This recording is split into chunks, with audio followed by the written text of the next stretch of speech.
Hello friends, welcome back to our channel. Friends, ఈ వీడియోలో మనం కరెంట్ అఫైర్స్లో భాగంగా ఫిబ్రవరి కావచ్చు, అదేవిధంగా మార్చ్ మంత్కి సంబంధించినటువంటి తెలంగాణ అంశాలు అయితే ఈ వీడియోలో అయితే చూద్దాం. మనం ఆల్రెడీ జనవరి కావచ్చు, ఫిబ్రవరి అదేవిధంగా మార్చ్ మంత్కి సంబంధించినటువంటి ఇంపార్టెంట్ కరెంట్ అఫైర్స్ అయితే అప్లోడ్ చేయడం జరిగింది. వాటికి సంబంధించి నేను ప్లేలిస్ట్ అయితే క్రియేట్ చేస్తాను. మీరు వాటిని చూడాలనుకుంటే మన ఛానల్ లోగో పైన క్లిక్ చేస్తే మీకు ఈ విధంగా ఓపెన్ అవుతుంది. ఇక్కడ మీరు ప్లేలిస్ట్ విభాగానికి వచ్చినట్లయితే స్టార్టింగ్ ప్లేలిస్టే మనకు కరెంట్ అఫైర్స్ సంబంధించిన ప్లేలిస్ట్ ఉంటుంది. కరెంట్ అఫైర్స్ 2025 అని చెప్పేసి ఉంటుంది. దీనిలో ప్రతి మంత్కి సంబంధించిన కరెంట్ అఫైర్స్ కావచ్చు అండ్ కరెంట్ అఫైర్స్ సంబంధించిన కొన్ని ఇంపార్టెంట్ వీడియోస్ కూడా అప్లోడ్ చేస్తుంటాను. అదేవిధంగా మనం 2024 సంబంధించినటువంటి కంప్లీట్ 12 మంత్స్ సంబంధించినటువంటి వీడియోస్ కూడా దీనిలో అప్లోడ్ చేస్తాం. మనం 2021 నుంచి రెగ్యులర్గా కరెంట్ అఫైర్స్ వీడియోస్ అయితే చేస్తున్నాం. ఇంకా అవే కాకుండా ఇండియన్ సొసైటీ కావచ్చు, ఎకానమీ కావచ్చు, అదేవిధంగా పాలిటిక్కి సంబంధించి and Telangana history, Telangana culture, Indian history, అదేవిధంగా మోడర్న్ ఇండియన్ హిస్టరీకి సంబంధించి కావచ్చు, తెలంగాణ ప్రభుత్వ పథకాలు, ఇట్లా ఇంపార్టెంట్ టాపిక్స్ సంబంధించి రాబోయేటువంటి అన్ని పోటీ పరీక్షలకు యూజ్ అయ్యేటువంటి ఇంపార్టెంట్ కంటెంట్ అనేది మన ఛానల్లో ఉంది. ఒకసారి మీరు ప్లేలిస్ట్కి వచ్చి చూడండి, నచ్చినట్లయితే వీడియోస్ ఫాలో కాండి. దీంట్లో మనం ఫిబ్రవరి అదేవిధంగా మార్చ్ మంత్కి సంబంధించినటువంటి ముఖ్యమైనటువంటి తెలంగాణ కరెంట్ అఫైర్స్ అనేది చూద్దాం. చూస్తున్న ప్రతి ఒక్కరు కంపల్సరీ లైక్ చేయండి. చాలామంది లైక్ చేయకుండా వీడియోని చూస్తున్నారు. చాలా వర్క్ చేసి ఫ్రీగా మీకు ఇన్ఫర్మేషన్ ప్రొవైడ్ చేస్తున్నాను. మీ నుంచి సపోర్ట్ ఉండాలి. ప్రతి ఒక్కరు లైక్ చేసి మీ మిత్రులకు షేర్ చేయండి అండ్ సబ్స్క్రైబ్ చేసుకొని చూడండి. రెగ్యులర్గా మీకు జాబ్ అప్డేట్స్ అంతాయి. ఫ్రెండ్స్, అదేవిధంగా మన ఛానల్ ద్వారా యాప్లో మార్చ్ మంత్కి సంబంధించినటువంటి టాప్ 100 బిట్స్ సంబంధించిన టెస్ట్ సిరీస్ అయితే అందుబాటులో ఉంది. ఆల్రెడీ ఫిబ్రవరి మంత్కి మనం అప్లోడ్ చేస్తాం అండ్ జనవరికి సంబంధించి కూడా అప్లోడ్ చేయడం జరిగింది. ఇప్పటికే వాటిని చాలా మంది అయితే తీసుకున్నారు. సో దీనిలో మీకు టాప్ 100 ఉంటాయి. ఇప్పుడు మనం చెప్పేటువంటి 50 బిట్స్తో పాటుగా మరొక 50 బిట్స్ దీనిలో యాడ్ చేస్తాం. తెలంగాణ అంశాలు అనేది సపరేట్గా కూడా మీకు యాడ్ చేయడం జరుగుతుంది. అండ్ ఫిబ్రవరి మంత్ సంబంధించింది. అదేవిధంగా హైకోర్టు ఉద్యోగాలకు యూజ్ అయ్యేటువంటి జీకే అండ్ జనరల్ స్టడీస్కి సంబంధించిన టెస్ట్ సిరీస్ ఉంది. ఇది మీకు చాలా యూజ్ ఉంటుంది. వితిన్ 4-5 డేస్లో మీకు ఎగ్జామ్ ఉంది. అయితే టాప్ 50 టాపిక్స్, ఇంపార్టెంట్ టాపిక్స్ ద్వారా మీకు ప్రతి టాపిక్ మీద 20 క్వశ్చన్స్ అయితే ఇచ్చాం. వీటిని మీరు అటెంప్ట్ చేసేటువంటి ప్రయత్నం చేయండి. జస్ట్ 99 రూపీస్కి అందిస్తున్నాం. ఇక్కడ ఒక ఫ్రీ టెస్ట్ కూడా ఉంది. వీటిని మీరు చూడండి, నచ్చినట్లయితే రాసేటువంటి ప్రయత్నం చేయండి. యాప్ లింక్ కింద డిస్క్రిప్షన్లో ఉంటుంది, ఒకసారి చెక్ చేయండి. ఫ్రెండ్స్, ఈ వీడియోలో మనం మొదటి క్వశ్చన్ చూసినట్లయితే ఇక్కడ బయో ఏషియా సదస్సుకు సంబంధించి క్రింది వాటిలో సరైనవి గుర్తించండి అంటున్నాడు. ఇక్కడ మనకు 3 స్టేట్మెంట్స్ ఉన్నాయి. దీనిలో ఏవి సరైనవి గుర్తించండి. మీరు క్వశ్చన్ పాజ్ చేసుకుని దీనికి ఓన్గా ఆన్సర్ చేయండి. మీరు ఎన్ని క్వశ్చన్కి ఆన్సర్ చేస్తున్నారు అనేది కూడా కింద కామెంట్ చేయండి. నేను ప్రతిదీ తర్వాత మీకు క్లియర్గా అయితే ఎక్స్ప్లెయిన్ చేయడం జరుగుతుంది. ఇక్కడ మనం ఫస్ట్ పాయింట్ కనుక చూసినట్లయితే 22వ బయో ఏషియా వార్షిక అంతర్జాతీయ సదస్సు 2025 ఫిబ్రవరి 25-26 తేదీలో జరిగిందంటున్నాడు. ఈ సదస్సును తెలంగాణ ఉప ముఖ్యమంత్రి బట్టి విక్రమార్క ప్రారంభించారు అంటున్నాడు. నెక్స్ట్, ఈ సదస్సు యొక్క థీమ్ కనుక చూస్తే మనకు మార్పు సాధిద్దాం, ఆరోగ్య సంరక్షణలో హద్దులు చెరిపేద్దామని చెప్పేసి అంటున్నాడు. సో దీనిలో మనకి ఏది కావాలి, సరి అనేవి గుర్తించవలసి అయితే ఉంటుంది. సో ఇక్కడ వన్ బై వన్ మనం ఎలిమినేట్ చేసుకుంటూ వద్దాం. చాలా ఇంపార్టెంట్ క్వశ్చన్ అండి. మనకు లాస్ట్ టైం జరిగినటువంటి ఈ బయో ఏషియా సదస్సు సంబంధించి కూడా గ్రూప్ 1 ప్రిలిమ్స్లో క్వశ్చన్ రావడం జరిగింది. కొంచెం జాగ్రత్తగా ఈ అంశాలను గుర్తుంచుకోండి. దీని మీద నేను 2 క్వశ్చన్స్ ఇచ్చాను. మీకు కంప్లీట్గా ఈ మ్యాటర్ అంతా కవర్ అవుతుంది. ఇక్కడ మనం ఫస్ట్ పాయింట్ చూసినట్లయితే 22వ, ఇక్కడ ఇది గుర్తుంచుకోవాలి. 22వ అనేది కూడా చాలా ఇంపార్టెంట్. ఇది 22వ బయో ఏషియా వార్షిక సదస్సు మనకు ఎప్పుడు జరిగిందంటున్నారు, ఫిబ్రవరి 25-26 తేదీలో జరిగిందంటున్నారు. అది ఇక్కడ హైదరాబాద్లో జరిగింది. ఎస్, కరెక్టే. ఇది ఎన్నోది అనేది ఇంపార్టెంట్. ఇది ఎక్కడ జరిగిందంటే మనకు తెలంగాణ ప్రభుత్వం ఎప్పుడు నిర్వహించేటువంటి మనకి ఏదైతే హైదరాబాద్ ఇంటర్నేషనల్ కన్వెన్షన్ సెంటర్ అంటాం కదా, దాన్నే HICC అంటాం. సో HICCలో ఈ మీటింగ్ అనేది కండక్ట్ చేశారు. యాక్చువల్గా ఇది ఎందుకు కండక్ట్ చేస్తారంటే మనకు ఈ లైఫ్ సైన్స్ రంగం యొక్క ప్రాధాన్యతను గుర్తించడం కోసం మనకు 2004 నుంచి దీన్ని స్టార్ట్ చేశారండి. అంటే ఎవ్రీ ఇయర్ 2004 ఫిబ్రవరిలో మనకు ఈ బయో ఏషియా సదస్సు అనేది కండక్ట్ చేస్తారు. ఇది కూడా గుర్తుంచుకోండి. 2004 అనేది గుర్తుంచుకోండి. ఈసారి జరిగింది ఫిబ్రవరి 25-26 తేదీలో. ఎక్కడ జరిగిందంటే HICCలో జరిగింది. ఫస్ట్ పాయింట్ మనకు కరెక్ట్ అవుతుంది. ఇక నెక్స్ట్ చూసినట్లయితే ఈ సదస్సును తెలంగాణ ఉప ముఖ్యమంత్రి బట్టి విక్రమార్క ప్రారంభించారు అంటున్నాడు. సో ఇది మిస్టేక్ ఉందండి. సో దీన్ని ప్రారంభించింది ఎవరు? తెలంగాణ సీఎం ప్రారంభించారు. ఎవరు? రేవంత్ రెడ్డి గారు దీన్ని ప్రారంభించడం జరిగింది. ఇది 2 రోజుల సదస్సు అనమాట. 2 రోజుల పాటు దీన్ని నిర్వహించారు. దాదాపుగా దీనికి ఒక 50,000 మంది దీనికి అటెండ్ కావడం జరిగింది. అండ్ దాంతోపాటుగా 50 దేశాలకు సంబంధించి 3,000 మంది దీనికి అటెండ్ అయ్యారు. 50 దేశాల యొక్క ప్రతినిధులు 3,000 మంది దీనికి అటెండ్ కావడం జరిగింది. ఇవి కూడా గుర్తుంచుకోవాలి. ఒక్కొక్కసారి మనకు క్వశ్చన్ డిఫికల్ట్గా అడగాలనుకున్నట్టు వీటిని కూడా అక్కడ యాడ్ చేస్తారు. మనం కన్ఫ్యూజ్ కావడానికి ఛాన్స్ ఉంటుంది. ఇక నెక్స్ట్, ఈ సదస్సు యొక్క థీమ్ కనుక అంటే ఇది తప్పు. ఇప్పుడు మనకు సెకండ్ తప్పు అవుతుంది. ఎందుకంటే ఇక్కడ బట్టి విక్రమార్క అన్నాడు కనుక కాదు, సీఎం. అదేవిధంగా ఈ సదస్సు యొక్క థీమ్ మార్పు సాధిద్దాం, ఆరోగ్య సంరక్షణలో హద్దులు చెరిపేద్దాం. ఎస్, కరెక్టే. దీన్నే catalystic of changes expanding global health care frontiers అని చెప్పేసి కూడా ఉంటాయి ఇంగ్లీష్లో చూసినట్లయితే. ఇట్లా ఇది గుర్తుంచుకోవాలి. ఇది నేరుగా కూడా అడగడానికి ఛాన్స్ ఉంటుందండి. డైరెక్ట్గా 22వ బయో ఏషియా సదస్సు యొక్క థీమ్ ఏంటని చెప్పేసి కూడా అంటాడు. ఓకే, నేను ఇక్కడ ఇచ్చే క్వశ్చన్స్ ఏంటంటే ఒకటే క్వశ్చన్లో 2-3 క్వశ్చన్స్ ఉంటాయి. అంటే 1 లైనర్ క్వశ్చన్స్ 2-3 తయారు చేయొచ్చు నేను ఇచ్చే క్వశ్చన్లోకి వెళ్ళి. అందుకని నేను అట్లా కాకుండా మనకిప్పుడు ఎక్కువగా టీజీపీఎస్సీ ఈ మోడల్లో ఇస్తుంది కనుక మనం ఇట్లనే ప్రాక్టీస్ చేస్తే మీకు మంచిగా గుర్తుంటుంది అనే ఉద్దేశంతో నేను ప్రతిదీ స్టేట్మెంట్ బేస్డ్లోనే ఇవ్వడానికి ప్రయత్నం చేస్తాను. ఇక్కడ 193 అంటే ఇక్కడ ఆప్షన్ బి అనేది కరెక్ట్ ఆన్సర్ అవుతుంది ఈ క్వశ్చన్కి సంబంధించి. సో ఇది గుర్తుంచుకోండి. అండ్ దాంతోపాటుగా మన ఇన్స్టా పేజ్ని కూడా మీరు ఫాలో కాండి. నేను ఇన్స్టాలో కూడా ఈ ఇన్ఫర్మేషన్ మళ్ళీ అక్కడ దీనిలో ఎక్స్పెక్టెడ్ బిట్ కావచ్చు, ఇంకా వేరే వేరే కరెంట్ అఫైర్స్ కూడా షేర్ చేస్తున్నాను. అందులో ప్రతి ఒక్కరు మన పేజ్ని ఫాలో కండి. నేను ఈ పేజీ లింక్ను మన డిస్క్రిప్షన్లో ఇస్తాను, లేకుంటే ఎస్జే ట్యూటోరియల్ అని కూడా మీరు అక్కడ టైప్ చేసినా కూడా మన ఇన్స్టా పేజ్ అక్కడ మీకు ఓపెన్ అవుతుంది. ఇన్స్టా పేజ్ని తప్పక ఫాలో కండి. మీకు చాలా చాలా ఎక్సలెంట్ సమాచారం మీమ్స్ రూపంలో కూడా మీకు గుర్తుండే విధంగా నేను మన ఇన్స్టాలో పోస్ట్ చేస్తున్నాను. ప్రతి ఒక్కరు ఫాలో అయ్యే ప్రయత్నం చేయండి. నెక్స్ట్ సెకండ్ది కూడా మనకు ఈ బయో ఏషియా సదస్సు సంబంధించి. సో ఈ 2 క్వశ్చన్స్ ఇన్ఫర్మేషన్ మీరు గుర్తుంచుకుంటే ఈ టాపిక్ సంబంధించి మీరు ఏ క్వశ్చన్ వచ్చినా కూడా ఆన్సర్ చేయగలుగుతారు. బయో ఏషియా సదస్సు సంబంధించి క్రింది వాటిలో తప్పుగా ఉన్నదాన్ని గుర్తించమంటాడు. దీనిలో ఒకటి తప్పుగా ఉంది, అదేంటో గుర్తించండి. ఫస్ట్ ఏమంటున్నాడు, ఈ సదస్సు 2025 ఏడాదికి గాను ప్రతిష్టాత్మక జీనోమ్ వ్యాలీ ఎక్సలెన్స్ అవార్డును జపాన్కు చెందినటువంటి ప్రొఫెసర్ ప్యాట్రిక్ టన్కి ఇచ్చారంటున్నాడు. ఈ సదస్సుకు 50 దేశాలకు చెందినటువంటి ప్రతినిధులు హాజరయ్యారంటున్నాడు.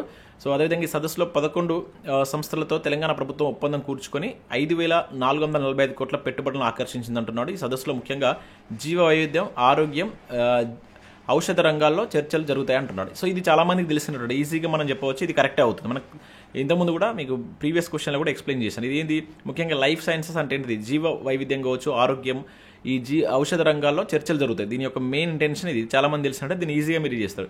ఈ సెకండ్ పాయింట్ కూడా నేను ఇంతకుముందు మీకు ఎక్స్ప్లెయిన్ చేస్తాను. 50 దేశాల ప్రతినిధులు 3,000 మంది వచ్చారని చెప్పి చెప్పడం జరిగింది అనమాట. సో ఈ రెండింటిని మనం ఎలిమినేట్ చేసుకోవచ్చు. ఇక ఆన్సర్ ఈ రెండిట్లో ఏదో ఒకటి కావడానికి ఛాన్స్ ఉంది. సో ఇక్కడ మీరు ఫస్ట్ పాయింట్ని కరెక్టే అనుకుంటారు. ఇక్కడ నెంబర్స్ ఉన్నాయి కనుక మేబీ ఇది తప్పియవచ్చు అనేటువంటి ఆలోచనలో ఉంటారు. ఇక్కడ అంతా చూస్తే చూడండి ఒకసారి, ఈ సదస్సులో 2025 ఏడాదికి ప్రతిష్టాత్మక జీనోమ్ వ్యాలీ ఎక్సలెన్స్ అవార్డును మనకు జపాన్కి చెందినటువంటి ప్రొఫెసర్ ప్యాట్రిక్ టన్కే ఇచ్చారు. ఇది కూడా కరెక్టే. కాకపోతే ఇక్కడ మనం ఎట్లా తప్పు పట్టించే ఛాన్స్ ఉంటుందంటే, ఇతను జపాన్కు చెందినటువంటి వ్యక్తి కాదు. అందుకనే మీరు ఇటీవల చూడండి, మొన్న గ్రూప్ 2లో కూడా చిన్న చిన్న వాటితో ఎలిమినేట్ చేసిండు. ఇతను జపాన్కు సంబంధించినటువంటి వ్యక్తి కాదు, ఇతను సింగపూర్కు సంబంధించినటువంటి వ్యక్తి. సో జాగ్రత్తగా చూడాలి క్వశ్చన్ ఎప్పుడు కానీ. ఇతను సింగపూర్కు సంబంధించిన వ్యక్తి, సింగపూర్కు చెందినటువంటి ప్రొఫెసర్ ప్యాట్రిక్ టన్. ఇతను ప్రముఖ క్యాన్సర్ పరిశోధకుడు. ఇతను అంటే క్యాన్సర్ పైన పరిశోధన చేసినటువంటి ఒక సైంటిస్ట్. సో ఇతనికి జీనోమ్ వ్యాలీ ఎక్సలెన్స్ అవార్డు ఇచ్చారనమాట. సో ఎవ్రీ ఇయర్ మనకు ఈ జీనోమ్ వ్యాలీ ఎక్సలెన్స్ అవార్డు కూడా ఇస్తారనమాట. లాస్ట్ ఇయర్ ఎవరికి ఇచ్చారనేది మీకు గుర్తుంటే కింద కామెంట్ చేయండి, మనం డిస్కస్ చేసినాం.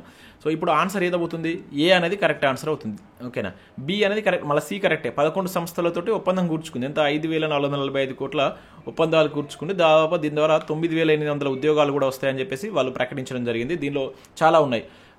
ఈ ముఖ్యమైన గ్రీన్ ఫార్మసిటీ కోసం కావచ్చు, association of contract research development and manufacturing organization అనేది CRDMO అనే కంపెనీ తోటి కూడా కావచ్చు, ఇది మిషా ఫార్మా, అంటే చాలా రకాల ఫార్మా కావచ్చు, వాటితోటి ఒప్పందం కూర్చుకోవడం ద్వారా ఈ 5,445 కోట్లు వస్తున్నాయని చెప్పేసి ప్రభుత్వం ప్రకటించిందనమాట. సో ఇక్కడ ఆన్సర్ ఏమవుతుంది, ఫస్ట్ది ఇతను సింగపూర్కు సంబంధించిన వ్యక్తి. గుర్తుంచుకోండి, దీనికి సంబంధించిన ఆన్సర్ ఏ అనేది కరెక్ట్. ఇక్కడ తప్పుగా ఉంది ఏదంటే ఇదే అనమాట. ఇక్కడ ఏది తప్పుగా ఉందంటే జపాన్ కాదు సింగపూర్ అని పడాలి. ఇది ఇంపార్టెంట్ అండి, డైరెక్ట్ అడగవచ్చు. ఇది జీనోమ్ వ్యాలీ ఎక్సలెన్స్ అవార్డు ఎవరికి వచ్చింది ఈసారి బయో ఏషియా సదస్సు సందర్భంగాని, అట్లా నేరుగా ఉండడానికి ఛాన్స్ ఉంటుంది, గుర్తుంచుకోండి. నెక్స్ట్ క్వశ్చన్ ఇచ్చినట్లయితే, క్రింది వాటిలో సరైనవి గుర్తించండి అంటున్నాడు.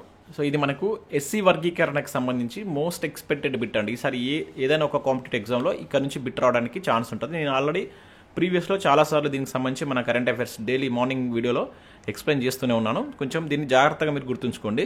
ఇక్కడ ఫస్ట్ పాయింట్ ఏమంటున్నాడు, సుప్రీంకోర్టు తీర్పు వెలువడిన తర్వాత దేశంలో ఎస్సీ వర్గీకరణ పూర్తి చేసిన 2వ రాష్ట్రంగా తెలంగాణ నిలిచింది అని చెప్పేసి అంటున్నాడు. సో ఇది మనకు ఇట్లా చూస్తే కరెక్టే అనిపిస్తుంది, కాకపోతే జాగ్రత్తగా చూడండి, ఇక్కడ ఇది 2వ రాష్ట్రం కాదు, తెలంగాణ అనేది ఫస్ట్ అండి.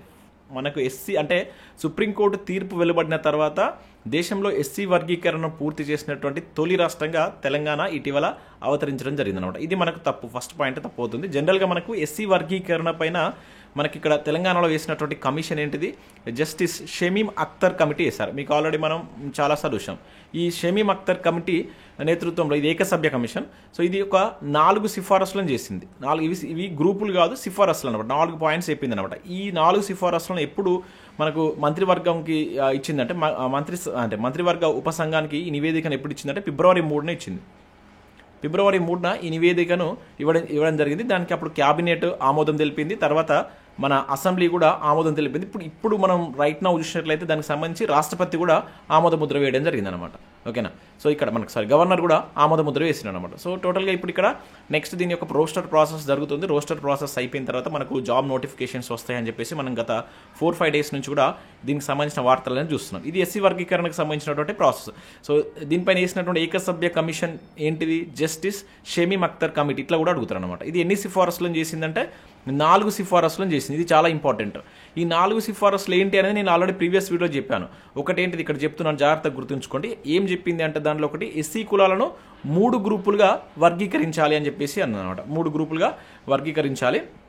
అదేవిధంగా ఉద్యోగాల భర్తీ సమయంలో ఖాళీగా ఉన్నటువంటి మిగిలిపోయినటువంటి పోస్టులను తదుపరి ప్రకటనలో క్యారీ ఫార్వర్డ్ చేయాలని చెప్పింది ఒకటి. ఓకేనా, క్యారీ ఫార్వర్డ్ ఒకటి చెప్పింది. ఇంకొకటి 3వ పాయింట్ ఏంటంటే ఎస్సీ కులాల రోస్టర్ పాయింట్లను ఖరారు చేయాలి. ఇంతకుముందు చెప్పాను కదా ఈ రోస్టర్ ఖరారు చేయాలని. 4వ పాయింట్ ఏంటంటే ఎస్సీలో కూడా ఈ క్రిమీ లేయర్ అనేటువంటి ఒకదాన్ని తీసుకురావాలని చెప్పింది అనమాట.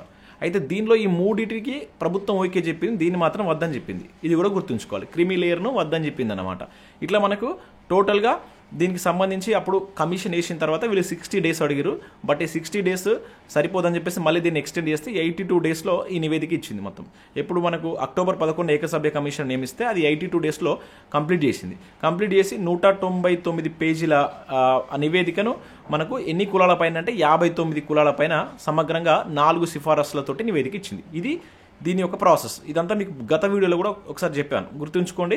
ఎప్పుడు కమిషన్ వేశారు, కమిషన్ పేరేంటి, ఈ కమిషన్కి సంబంధించి ఎన్ని రోజులు ఇచ్చారు, ఎన్ని రోజులు వీళ్ళు మళ్ళీ తీసుకున్నారు, 82 డేస్, ఎన్ని పేజీల నివేదిక, 199 పేజీల నివేదిక, 59 కులాలపై రీసెర్చ్ చేసారు, మొత్తం 4 సిఫారసులను ఇచ్చారు. దీనిలో 3 గ్రూపులుగా ఎస్సీలను వర్గీకరించాలి, క్యారీ ఫార్వర్డ్కు చేయాలి, మిగిలినటువంటి వేకెన్సీస్ను రోస్టర్ ఖరారు చేయాలి, అండ్ నాన్ క్రిమి లేయర్ తీసుకురావాలి. బట్ క్రిమి లేయర్ను ప్రభుత్వం యాక్సెప్ట్ చేయలేదన్నమాట. ఇది దీనికి సంబంధించిన ప్రాసెస్. ఇక్కడ ఫస్ట్ పాయింట్ అనేది మనకు తప్పవుతుంది.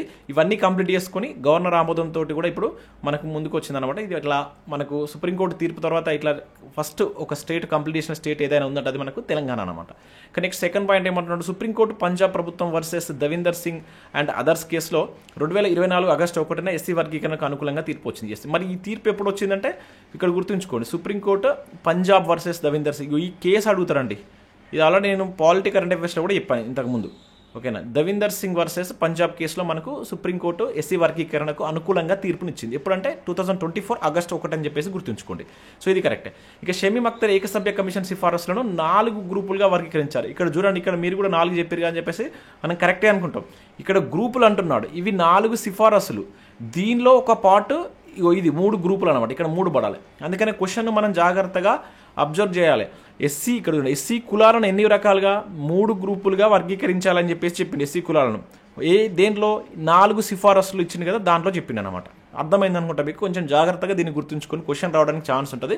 ఇక్కడ ఆప్షన్ 2 అనేది దీనికి సంబంధించి కరెక్ట్ ఆన్సర్ అవుతుంది అనమాట. సో దీనిలో ఉన్నటువంటి 4 సిఫారసులో ఫస్ట్ పాయింట్ ఏంటంటే 3 గ్రూపులుగా వర్గీకరించాలి ఎస్సీ వాళ్ళను. గ్రూప్ 1 అని చెప్పేసి దానిలో మనకు గ్రూప్ 1 కింద 15 కులాలకు ఉంచబోతున్నారు. అదేవిధంగా గ్రూప్ 2 కింద కనుక చూసినట్లయితే 18 కులాలను అయితే ఉంచబోతున్నారు. ఇక గ్రూప్ 3 కింద మిగతా ఏవైతే మనకు మిగతా కులాలు దాదాపు 26 ఉంటాయి కదా, 26 కులాలను మనకు ఈ గ్రూప్ 3 కింద ఉంచబోతున్నారు. ఇట్లా 3 గ్రూపులుగా డివైడ్ చేశారు, 4 గ్రూపులు కాదు. అందుకని ఇది ఒకటి మాత్రమే కరెక్ట్, ఈ 2 తప్పు అవుతుంది. ఓకేనా, ఆప్షన్ డి అనేది కరెక్ట్ ఆన్సర్ అవుతుంది. ఇది దీనికి సంబంధించినటువంటి కంప్లీట్ ఎక్స్ప్లెనేషన్. కొంచెం జాగ్రత్తగా దీన్ని మీరు గుర్తుంచుకునే ప్రయత్నం చేయండి, డైరెక్ట్ కూడా బిట్ అడగడానికి ఛాన్స్ ఉంటుంది. నెక్స్ట్ క్వశ్చన్ చూసినట్లయితే ఇక్కడ తెలంగాణ ప్రభుత్వం రాష్ట్రంలో ఏఐ ఎక్సలెంట్ సెంటర్ను ఏర్పాటుకు సంబంధించి ఇటీవల ఏ సంస్థతో ఒప్పందం కూర్చుకుందని చెప్పేసి అంటున్నాడు. సో మనకి ఏఐ ఎక్సలెంట్ అనబడ్డది, ఎక్సలెన్స్ అది యాక్చువల్గా. సో దీన్ని ఏర్పాటు చేయడం కోసం ఏ సంస్థతోటి తెలంగాణ ప్రభుత్వం ఇటీవల ఒప్పందం కూర్చుకుంది? ఇక్కడ ఆప్షన్స్ ఏంటి, మైక్రోసాఫ్ట్, అదేవిధంగా HC robotics and ST Telemedia, and దాంతోపాటు ఇక్కడ క్యాపిటల్ అండ్ అని చెప్పేసి అంటున్నారు. ఇది ఎక్సలెన్స్ అండి. సో ఆన్సర్ ఏంటంటే ఇక్కడ మనకు దీనికి సంబంధించి మైక్రోసాఫ్ట్ అండి. మైక్రోసాఫ్ట్ ఇవన్నీ మనకు వార్తల్లో ఉన్నాయి. ఒక్కొక్క దాని గురించి కూడా చెప్తాను మీకు ఏ రకంగా వార్తల్లో ఉన్నాయని. ఇది గుర్తుంచుకోండి.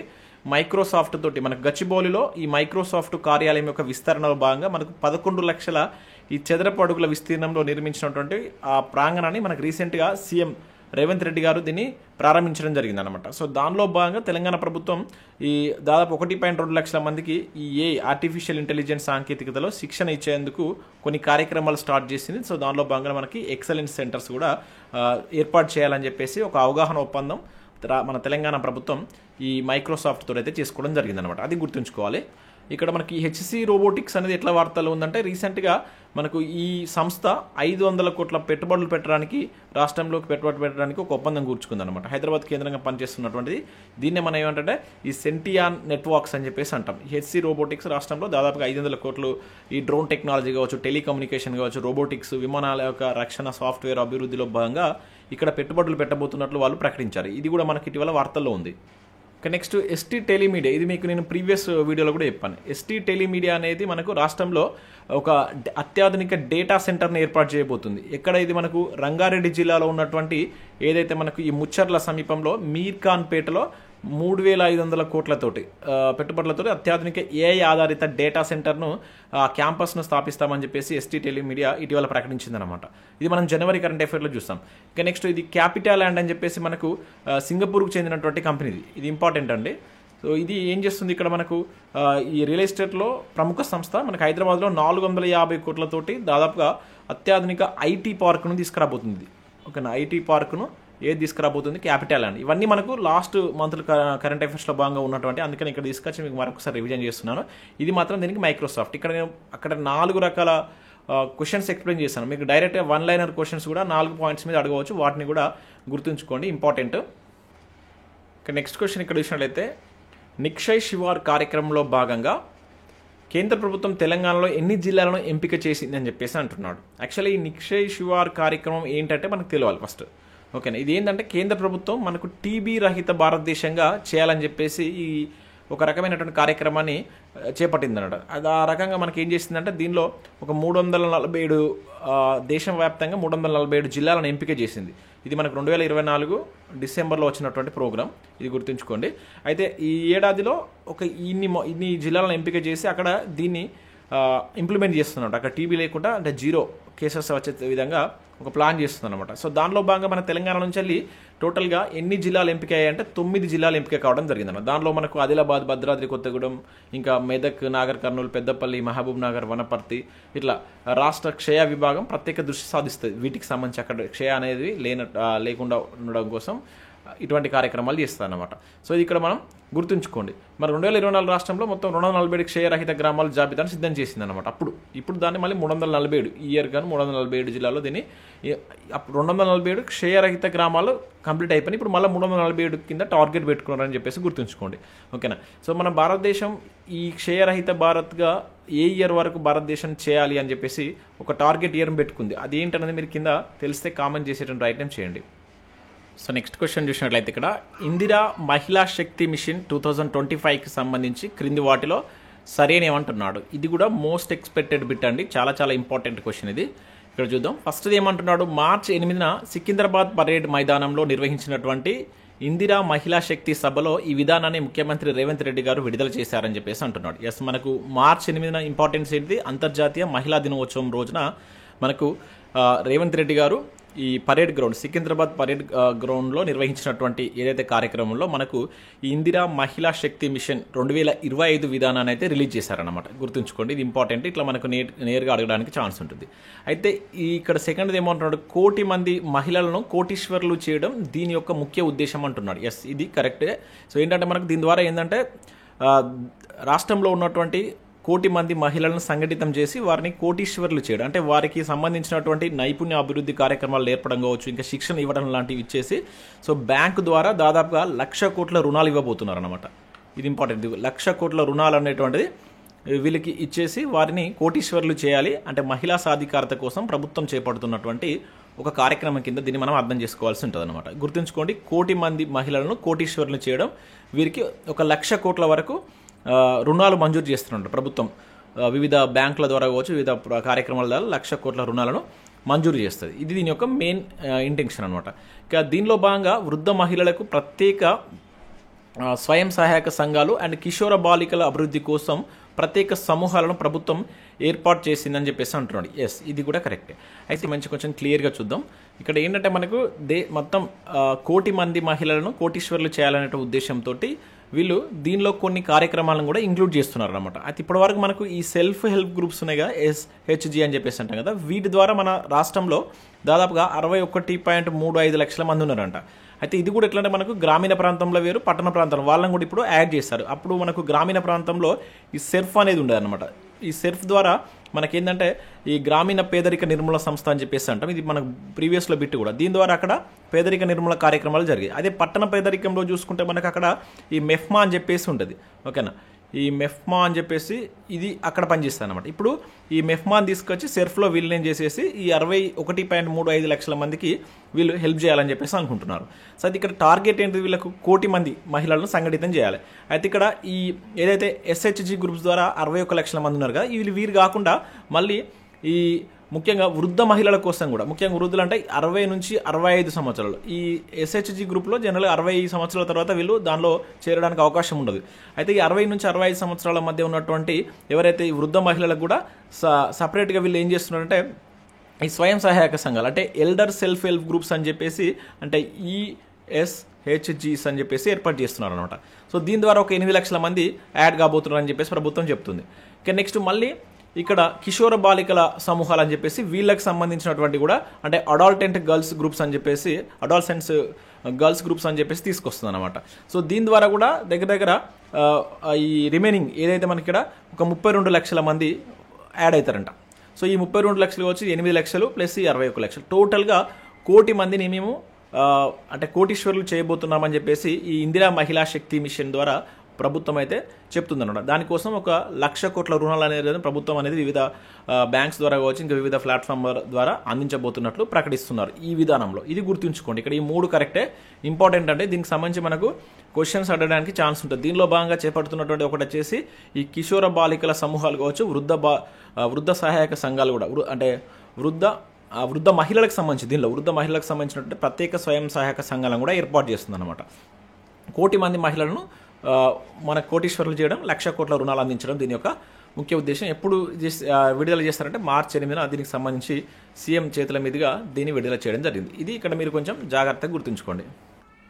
నెక్స్ట్ క్వశ్చన్ ఇక్కడ మనం చూసినట్లయితే ఇందిరమ్మ ఇల్లు పథకంలో భాగంగా ఇటీవల రేవంత్ రెడ్డి మొదటి దశ ఇండ్ల పనులను ఏ జిల్లా నుంచి ప్రారంభించారు అని చెప్పేసి అంటున్నాడు. మొట్టమొదటిది ఏ జిల్లా నుంచి ప్రారంభించారు?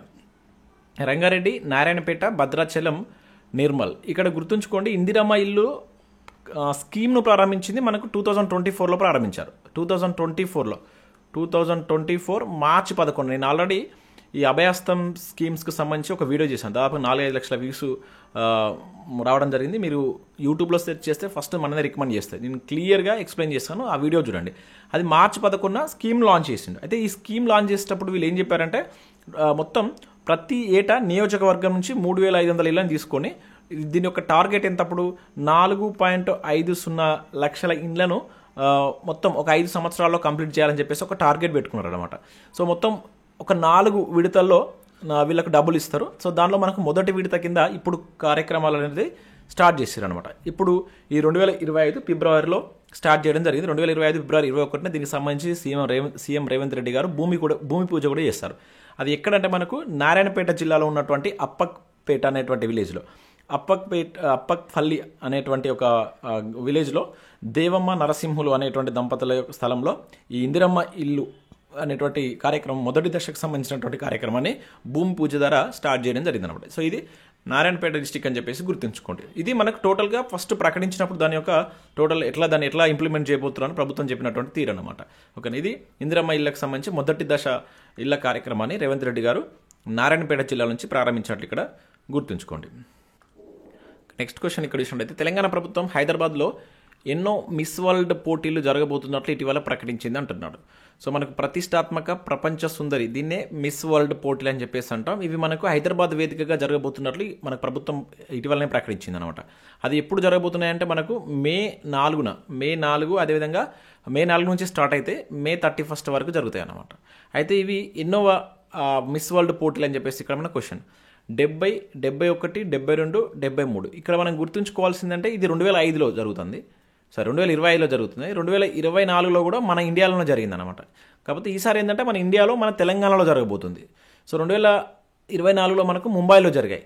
ఓకేనా, ఆ ముంబైలో జరిగినాయి ఎన్నో అని తెలిస్తే మనకి ఇక్కడ ఆన్సర్ ఈజీగా తెలుస్తుంది. ముంబైలో మనకు 71 జరిగినాయి. సో మన దగ్గర జరిగేటి ఇప్పుడు 72. సో ఈ రెండు వరుసగా జరిగినాయి కనుక అడగవచ్చు క్వశ్చన్, జాగ్రత్తగా గుర్తుంచుకోండి. అంతకుముందు మనకు 1996లో జరిగినాయి అనమాట ఫస్ట్ టైం మన దగ్గర.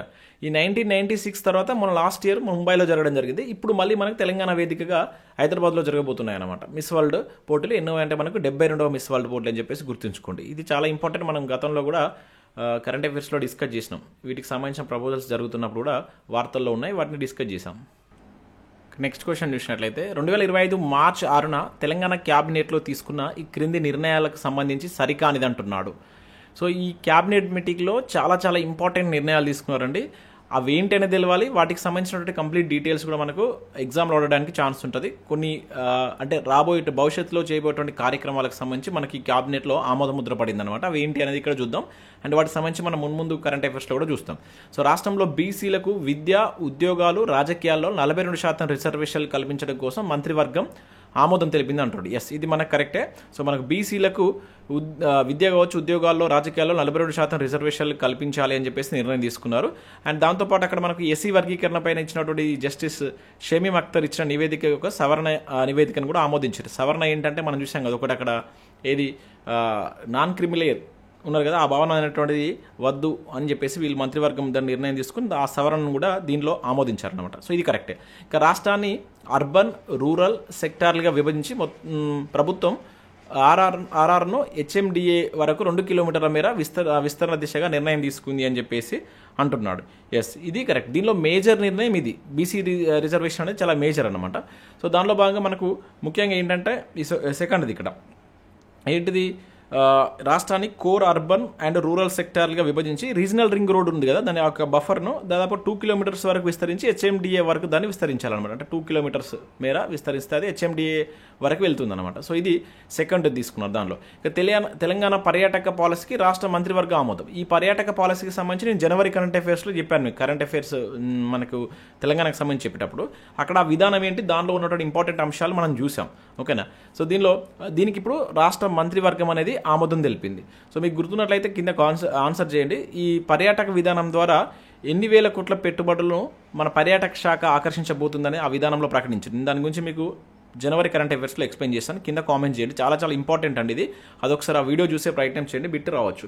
ఈ 3 నిర్ణయాలు తీసుకున్నారు. ఇక్కడ మహిళలకు 2500 రూపాయలు ఆర్థిక సహాయం అందించడం అనేది లేదు. ఇది మనకు 6 గ్యారంటీల్లో మనకు ఒకటిగా ఉందన్నమాట. ఇది ఇక్కడ తీసుకోలేదు. ఇవి కాకుండా ఇంకా చాలా నిర్ణయాలు మనకు ఈ క్యాబినెట్లో తీసుకున్నారు. ఓకేనా. ఈ తొలి పర్యాటక విధానానికి ఆమోదం ఇది అయిపోయింది కదా. ఆల్రెడీ ఇంకా నెక్స్ట్ యాదగిరి గుట్ట ఆలయం ఉంది కదా, దానికి స్వయం ప్రతిపత్తి కల్పించే విధంగా ఒక ప్రత్యేక బోర్డును ఏర్పాటు చేయాలి అని చెప్పేసి ఈ యాదగిరి గుట్టకు సంబంధించి ఒక నిర్ణయం తీసుకున్నారు. ఇంకా దాని తర్వాత మనకి ఏదైతే ఇప్పుడు విఆర్ఓలు అంటున్నాం కదా, సో మనకు 10,954 మంది విఆర్ఓలు రాబోతున్నారు. సో వీళ్ళని వివిధ పద్ధతుల ద్వారా తీసుకుపోతున్నారు. వీటికి సంబంధించి కూడా ఆమోదం తెలిపింది అనమాట. ఇంకా నెక్స్ట్ ఇది మనకు మహిళా శక్తి మిషన్ ఇంతకుముందు చూసాం కదా, దీనికి సంబంధించి కూడా వీళ్ళు దీనిలోనే నిర్ణయం తీసుకున్నారు. ఇది కూడా ఈ క్యాబినెట్లో ఇంపార్టెంట్ అంశం. ఇంకా నెక్స్ట్ దీని తర్వాత మనకు శంషాబాద్ మండలం ఉంది కదా, అక్కడ గోల్కొండ సమీపంలో మనకు ఈఎస్ఐ ఆసుపత్రి కోసం దాదాపుగా ఒక 5 ఎకరాల స్థలాన్ని కేటాయించాలని చెప్పేసి కూడా వీళ్ళు దీనిలో నిర్ణయం తీసుకున్నారు. గుర్తుంచుకోండి, మనకి ఈఎస్ఐ హాస్పిటల్ ఎక్కడ వస్తుందని చెప్పేసి అడగడానికి ఛాన్స్ ఉంటుంది.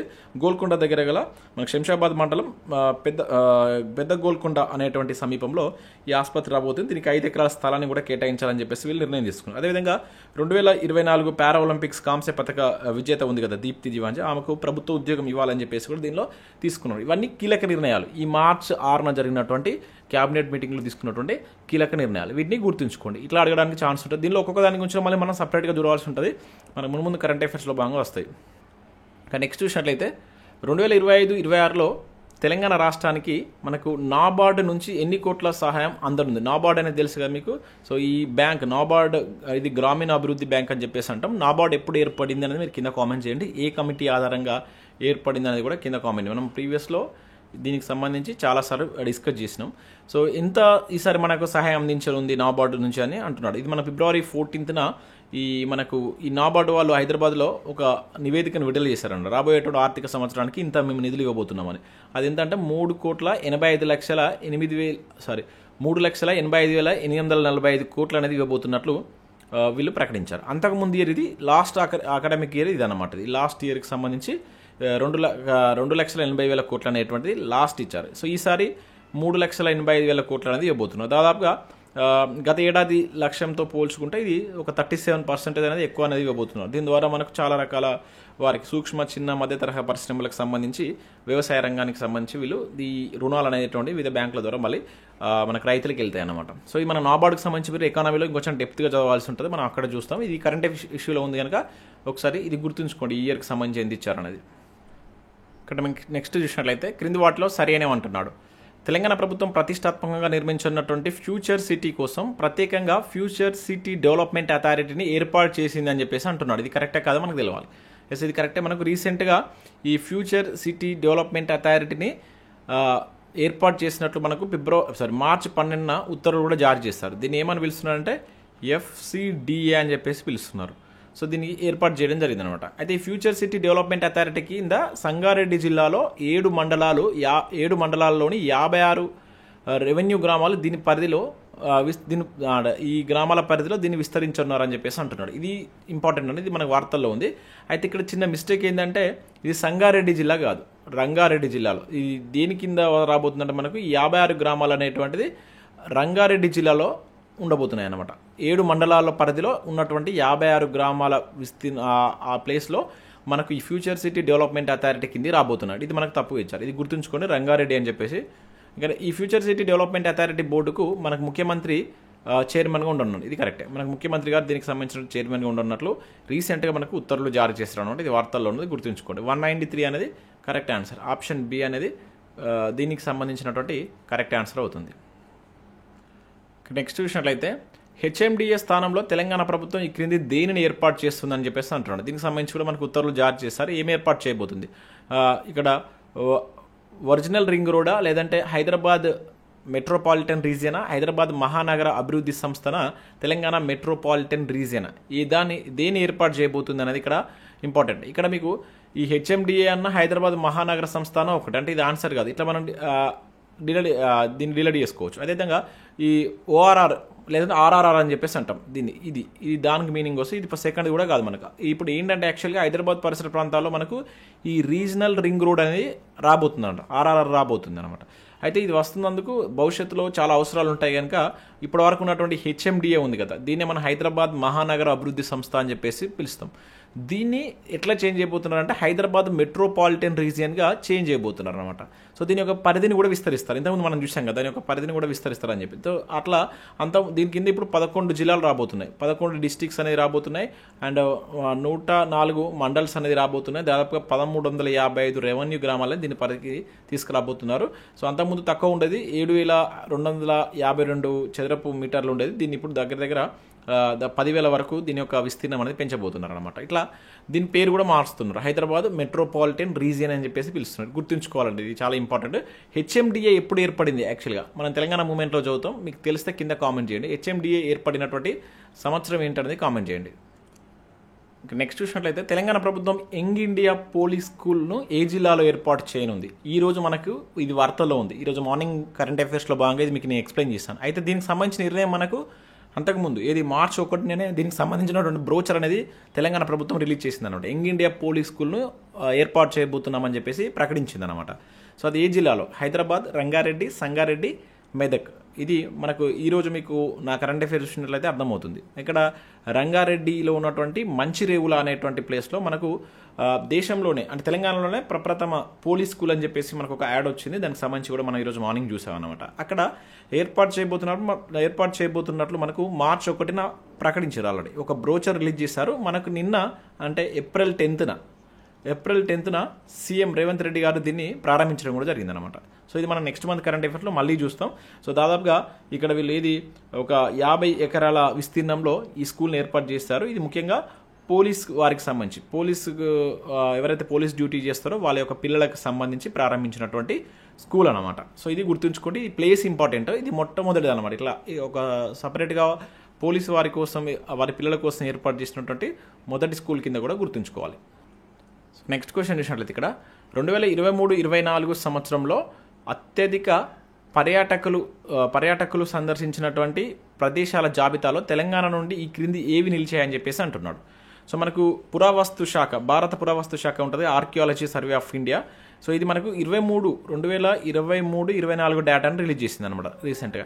సో ఈ డేటా ప్రకారం దేశంలో పర్యాటకులు సందర్శించినటువంటి టాప్ 10 ఉన్నాయి కదా, ఈ టాప్ 10 ప్లేసెస్ లిస్ట్ను ఇచ్చింది. ఆ టాప్ 10లో మన తెలంగాణ నుంచి 2 ప్లేసెస్ అయితే చోటు దక్కించుకున్నాడు. దేశంలో అత్యధిక పర్యాటకులు సందర్శించినటువంటి చారిత్రాత్మక ప్రదేశాల జాబితాలో మనకు గోల్కొండ కోట ఒకటి ఉంది, అదేవిధంగా చార్మినార్ ఒకటి. ఈ 2 మనకు తెలంగాణ ప్రాంతం నుంచి చోటు దక్కించుకున్నాయి అన్నమాట. సో ఇవి గుర్తుంచుకోవాలి. దాదాపుగా గోల్కొండ వచ్చేసి మనకు టోటల్గా దేశంలో చూసినప్పుడు గోల్కొండ 6వ స్థానంలో నిలిచింది. సో మనకు చార్మినార్ కనుక చూసినట్లయితే చార్మినార్ 9వ స్థానంలో ఉన్నదన్నమాట. ఈ 2 గుర్తుంచుకోవాలి. ఈ 2 అత్యధిక సందర్శకులు, అంటే దాదాపుగా 28 లక్షల మంది వచ్చారట ఈ 2 ప్లేసెస్ దగ్గరికి. ఈ పర్యాటకులు మనకు టూరిస్టులు 28 లక్షల మంది ఇక్కడికి వచ్చి వీటిని విజిట్ చేశారని చెప్పేసి చెప్పారు అనమాట.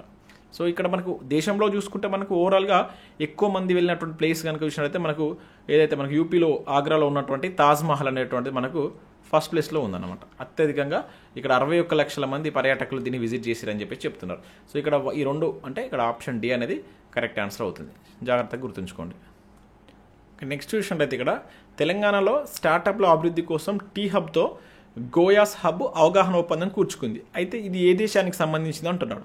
సో మనకి ఇటీవల ఏంటంటే ఈ తెలంగాణలో ఉన్నటువంటి స్టార్టప్స్ను అభివృద్ధి చేయాలనే ఉద్దేశంతో ప్రభుత్వం మనకి ఈ మార్చి 18న ఈ ఆన్సర్ ఆల్రెడీ చెప్తున్నా, ఈ గోయాస్ హబ్ అనేటువంటిది ఉంది. సో ఇది ఏ దేశానికి సంబంధించిన సంస్థ అని ఇక్కడ మనం క్వశ్చన్ ఇచ్చాం. అయితే దీంతో మన తెలంగాణ ప్రభుత్వ ప్రతినిధులు చర్చలు చేసి సో ఈ స్టార్టప్ల అభివృద్ధి కోసం ఒక అవగాహన ఒప్పందం కూర్చుకున్నారనమాట.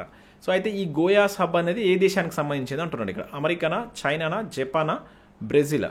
సో దీనికి సంబంధించి ఆన్సర్ ఇచ్చినట్లయితే మనకు బ్రెజిల్కి సంబంధించినటువంటి ఈ గోయాస్ హబ్తో మనకు టీ హబ్, ఓకేనా, మన టీ హబ్ ఉంది కదా, ఈ టీ హబ్ అనేది అవగాహన ఒప్పందం కూర్చుకుంది. గుర్తుంచుకోవాలి. దేనితో అని కూడా అవ్వచ్చు, డైరెక్ట్గా టీ హబ్ ఇటీవల దేనితోటి స్టార్టప్ల యొక్క అభివృద్ధి కోసం ఒప్పందం కూర్చుకుందని చెప్పేసి కూడా అవ్వచ్చు. నెక్స్ట్ క్వశ్చన్ ఇక్కడ చూసినట్లయితే క్రింది వాటిలో సరైనవంటున్నాడు. షీల్డ్ 2025 సదస్సు ఫిబ్రవరి 18-19 తేదీలో హైదరాబాద్లో జరిగింది అంటున్నాడు. ఇది సైబర్ సెక్యూరిటీకి సంబంధించినటువంటి సదస్సు అండి. గుర్తుంచుకొని సైబర్ సెక్యూరిటీ సదస్సు అని చెప్పేసి పిలుస్తారు. సో ఇది మనకి ఎప్పుడు జరిగిందంటే ఫిబ్రవరి 18-19 తేదీలో హైదరాబాద్లో జరిగింది, ఓకేనా. ఈ ప్లేస్ గుర్తుంచుకోవాలి. ఈ సదస్సును తెలంగాణ సైబర్ సెక్యూరిటీ బ్యూరో కావచ్చు, సైబరాబాద్ పోలీస్ సెక్యూరిటీ సంయుక్తంగా ఏర్పాటు చేశాయి. ఇంకా అవి కాకుండా చాలా ఉన్నాయన్నమాట. దీనిలో సైబర్ ఫ్యూచర్ సెంటర్ కావచ్చు, చిన్నారులపై లైంగిక వేధింపుల కోసం ఫైట్ చేసేటువంటి సైబర్ ఫ్యూచర్ సెంటర్ అని చెప్పేసి అంటారు. అది కూడా ఇట్లా సైబర్ నేరాలకు సంబంధించి ఉన్నటువంటి సంస్థలు ఏవైతే ఉంటాయో అవన్నీ కలిపి ఈ సైబర్ సెక్యూరిటీ సదస్సును మనకు హైదరాబాద్లో షీల్డ్ 2025 అనే పేరుతోటి కండక్ట్ చేశాయి, ఓకేనా. ఇది గుర్తుంచుకోవాలి, ఓకేనా. షీల్డ్ 2025 పేరిట మనకి ఇటీవల సదస్సు ఎక్కడ జరిగింది అని చెప్పేసి కూడా అడగడానికి ఛాన్స్ ఉంటుంది, ఓకేనా. ఇది కూడా గుర్తుంచుకోవాలి. హైదరాబాద్లో జరిగింది. దేనికి సంబంధించిన సదస్సు అంటే సైబర్ సెక్యూరిటీకి సంబంధించిన సదస్సు. ఈ సదస్సులో భారతి అనేటువంటి అడ్వాన్స్డ్ హ్యూమనాయిడ్ రోబోను కూడా ఏర్పాటు చేశారంటున్నారు. ఎస్, దీనిలో భాగంగా మనకు ఈ భారతి అనేటువంటి అడ్వాన్స్డ్ హ్యూమనాయిడ్ రోబోను ఏర్పాటు చేస్తారు. అంటే మిషన్ లెర్నింగ్ ఆధారిత పరిజ్ఞానంతో ఇది పనిచేస్తుంది. దీంతో మనకు సీఎం రేవంత్ రెడ్డి గారు ఈ సదస్సును ప్రారంభించారనమాట. సో దానిలో భాగంగా ఈ రోబోతో కూడా రేవంత్ రెడ్డి గారు మాట్లాడడం జరిగిందనమాట, కొన్ని ఇన్స్ట్రక్షన్స్ ఇస్తూ. సో ఇది ప్రారంభించింది ఎవరంటే సీఎం రేవంత్ రెడ్డి గారు. అది కూడా గుర్తుంచుకోవాలి. ఈ 3 కరెక్టే కనుక ఆప్షన్ ఏ అనేది కరెక్ట్ ఆన్సర్ అవుతుంది అనమాట, ఓకేనా. దీనిలో చాలామంది ఈ సైబర్ సెక్యూరిటీ థ్రెట్కి సంబంధించి ఎవరైతే ఉంటారో ఆ విభాగం నుంచి ప్రతినిధులు కూడా ఈ సదస్సులో పాల్గొనడం జరిగిందనమాట. నెక్స్ట్ క్వశ్చన్ ఇక్కడ చూసినట్లయితే తెలంగాణలో భారీ కళ్లద్దాల పరిశ్రమ లెన్స్ కార్ట్ను ఎక్కడ ఏర్పాటు చేయనున్నారంటున్నారు. కొడంగల్, తుక్కగూడ, రావిర్యాల, గచ్చిబౌలి. సో మనకేంటంటే ఇది జనరల్గా ప్రపంచంలోనే బ్రాండెడ్ సంస్థగా పేరున్నటువంటి లెన్స్ కార్ట్ మనకు హైదరాబాద్ శివార్లో ఉన్నటువంటి ఈ తుక్కగూడ అనేటువంటి ప్లేస్లో దీన్ని ఏర్పాటు చేయబోతున్నట్టు ఇటీవల మనకు ప్రకటించారంట. వీటి యొక్క ఉత్పత్తి జనరల్ మనకేంటంటే Tukkuguda non SEZ general park అని చెప్పేసి పిలుస్తున్నారట దీన్ని. సో దీన్ని అక్కడ ఈ లెన్స్ కార్ట్కి సంబంధించినటువంటి కళ్లద్దాలను ఉత్పత్తి చేయబోతున్నట్లు ప్రకటించారు. దాదాపు 1500 కోట్ల పెట్టుబడులు అనేది అక్కడ పెట్టబోతున్నారు. 1600 మందికి ఉద్యోగాలు కూడా రాబోతున్నట్లుగా పరోక్షంగా ఈ ఎంప్లాయ్మెంట్ కూడా అక్కడ ఉండవచ్చు అని చెప్పేసి వీళ్ళు ప్రకటించడం జరిగింది. ప్లేస్ గుర్తుంచుకోండి, ఈ తుక్కగూడ అని చెప్పేసి గుర్తుంచుకోండి. లెన్స్ కార్ట్స్ ప్రపంచంలోనే చాలా బ్రాండెడ్ ఈ కళ్లద్దాల పరంగా చాలా పేరు పొందినటువంటి సంస్థ. నెక్స్ట్ ఇక్కడ చూసినట్లయితే క్రింది వాటిలో సరైనవంటున్నాడు. రాజస్థాన్ ప్రభుత్వంతో తెలంగాణ సింగరేణి సంస్థ ఒక ఉమ్మడి భాగస్వామ్య సంస్థను ఏర్పాటు చేయడానికి ఒప్పందం కూర్చుకుంది అంటున్నాడు. కరెక్టే అండి. అంటే ఇక్కడ రాష్ట్రం పేరు గుర్తుంచుకోవాలి. ఇటీవల ఏ రాష్ట్రంతో సింగరేణి ఉమ్మడి సంస్థను అంటే రెండు కలిపి ఒక జాయింట్గా కలిపేసి ఒకటే సంస్థను ఏర్పాటు చేసుకుంటాను. వీరికి ముందు వీళ్ళ యొక్క ఫర్దర్ ఏమైనా పనులుంటే చేయడం కోసం అనమాట. అంటే సింగరేణి వాటా కింద పెట్టుబడుల సొమ్మును దానికి సంబంధించి ఎంతైతే పెట్టుబడి ఉంటుందో అది సింగరేణి సంస్థ చేయాలి అని చెప్పేసి దానికి సంబంధించిన లొకేషన్ అనేటువంటి రాజస్థాన్లో ఏర్పాటు చేయాలని చెప్పేసి రాజస్థాన్ ప్రభుత్వం తోటి మనకు సింగరేణి ప్రభుత్వం కొత్తగా ఒక ఉమ్మడి భాగస్వామ్యాన్ని ఏర్పాటు చేయబోతున్నట్టు ప్రకటించారు. దీనిలో మనకు ఈ రకరకాల వాటాల వైజ్గా వీళ్ళు ఆ ప్రాసెస్ ఉండబోతున్నట్టు ప్రకటించారు. అది మనకి ఇంకా దాని డీటెయిల్స్ అనేది తర్వాత వస్తాయి. బట్ ఇక్కడ ఈ స్టేట్ పేరు గుర్తుంచుకోండి, ఇంపార్టెంట్. సింగరేణి చరిత్రలో ఈ భూగర్భ రక్షణ బృందంలో ఎన్నికైనటువంటి మొదటి మహిళగా ఇటీవల మోనికా రికార్డు సృష్టించిందని చెప్పేసి అంటున్నాడు. అంటే దానిలో ఎంపిక, అసలు యాక్చువల్లీ ఇది ఎన్నిక కాదు, ఎంపిక. ఆ బృందంలో ఇప్పటివరకు మనకు మహిళ అనేటువంటి మహిళలు లేరన్నమాట. అంతా మనకేంటంటే ఇది మేల్సే ఎక్కువగా దీనిలో ఈ సింగరేణి భూగర్భ రక్షణ బృందంలో వర్క్ చేసేవారు. కానీ మొట్టమొదటిసారిగా ఈ మౌనిక అనేటువంటి పర్సన్ ఈ ఘనతను సాధించినటువంటి మొట్టమొదటి వ్యక్తి కింద రికార్డు సృష్టించిందనమాట. సో 132 సంవత్సరాల ఈ సింగరేణి చరిత్రలో ఒక మహిళ ఈ భూగర్భ రక్షణ బృందం ఉంటుంది కదా, సో దానిలో పనిచేయడం అనేటువంటిది ఫస్ట్ టైం అనమాట. అంబటి మౌనిక అనేటువంటి వ్యక్తి ఈ రికార్డు సృష్టించింది. సో ఆప్షన్ సి అనేది దీనికి సంబంధించి కరెక్ట్ ఆన్సర్ అవుతుంది, గుర్తుంచుకోండి. ఇట్లా కూడా మనకు ఆ పేరు పరంగా కూడా డైరెక్ట్గా అడగవచ్చు. ఇక నెక్స్ట్ ఇక్కడ చూసినట్లయితే తెలంగాణ రాష్ట్రంలో new university of earth sciences ఎక్కడ ఏర్పాటు చేయనున్నారు అంటున్నాడు. సో రీసెంట్గా ఇది మనకు సీఎం గారు కూడా ప్రకటించారనమాట. మనకు దీనికి సంబంధించి ముఖ్యంగా ఏంటంటే ఈ న్యూ యూనివర్సిటీ ఆఫ్ ఎర్త్ సైన్సెస్ని ఏర్పాటు చేయబోతున్నట్లు ప్రకటించారు. ఇది మైనింగ్ కాలేజీకి సంబంధించి దాన్ని అప్గ్రేడ్ కూడా చేయబోతున్నట్టు ప్రకటించారు అనమాట. అది ఎక్కడంటే మనకు కొత్తగూడ, అక్కడ ఉన్నటువంటి మైనింగ్ కాలేజీని అప్గ్రేడ్ చేస్తూ సో ఇది మనకు ఏర్పాటు చేయబోతున్నట్లు ముఖ్యమంత్రి గారు అయితే ప్రకటించారు. అలాగే అక్కడ ఉన్నటువంటి ఐటీఐలను కూడా అడ్వాన్స్డ్ ట్రైనింగ్ సెంటర్లుగా ఆధునీకరించాలి అని చెప్పేసి ప్రకటించారు. సో ఇక్కడ గుర్తుంచుకోండి, new university of earth sciences అనేది తెలంగాణ ప్రభుత్వం ఎక్కడ ఏర్పాటు చేయబోతుంది అని అడిగితే కొత్తగూడెం అని చెప్పేసి గుర్తుంచుకోండి. ఇవి నేరుగా అడుగుతారు ఇటువంటి క్వశ్చన్స్, చాలా ఇంపార్టెంట్. ఈ ప్రభుత్వం తీసుకున్నటువంటి నిర్ణయాల్లో భాగంగా వీటికి సంబంధించి అడగవచ్చు. నెక్స్ట్, తెలంగాణ ప్రభుత్వం ఇటీవల ఏ దేశానికి 8 లక్షల టన్నుల బియ్యాన్ని ఎగుమతి చేయాలని ఒప్పందం కూర్చుకుంది అంటున్నాడు.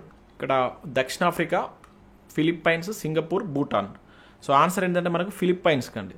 ఈ ఫిలిప్పైన్స్కి పంపించాలని చెప్పేసి ఒక ఒప్పందం కూర్చుకుంది. దీనిలో భాగంగా ఆల్రెడీ 12,500 టన్నుల ఈ రైస్ను ఆల్రెడీ కాకినాడ ఎయిర్పోర్ట్ ద్వారా పంపించడం జరిగింది అనమాట. సరిగ్గా ఇక్కడ మీరు గుర్తుంచుకోవాల్సింది, ఏ దేశంకు 8 లక్షల టన్నుల బియ్యం ఎగుమతి చేస్తుందంటే ఫిలిప్పైన్స్ అని చెప్పేసి డైరెక్ట్గా గుర్తుంచుకోండి.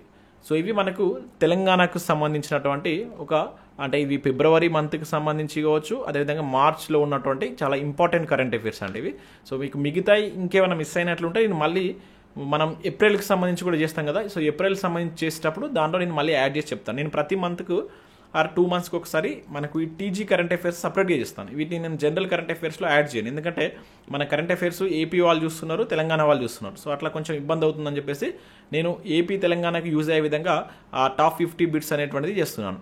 సో రిమైనింగ్ తెలంగాణ వారి కోసం సపరేట్గా ఈ క్వశ్చన్స్ చేస్తున్నాను. వీలైతే ఫ్యూచర్లో నేను ఏపీకి సంబంధించి కూడా ఏపీ కరెంట్ అఫైర్స్ అనేది కూడా చేసేటువంటి ప్రయత్నం అయితే చేస్తాను. చాలామంది ఏపీ అభ్యర్థులు కూడా మన కరెంట్ అఫైర్స్ని ఫాలో అవుతున్న వాళ్ళు ఉన్నారు కనుక వారి కోసం కూడా సపరేట్గా ఒక వీడియో చేయాలని చెప్పేసి అయితే అనుకుంటున్నాను. సో అది నా వీలుని బట్టి ముందు అది కూడా మీకు ఇంట్రడ్యూస్ చేసేటువంటి ప్రయత్నం చేస్తాను.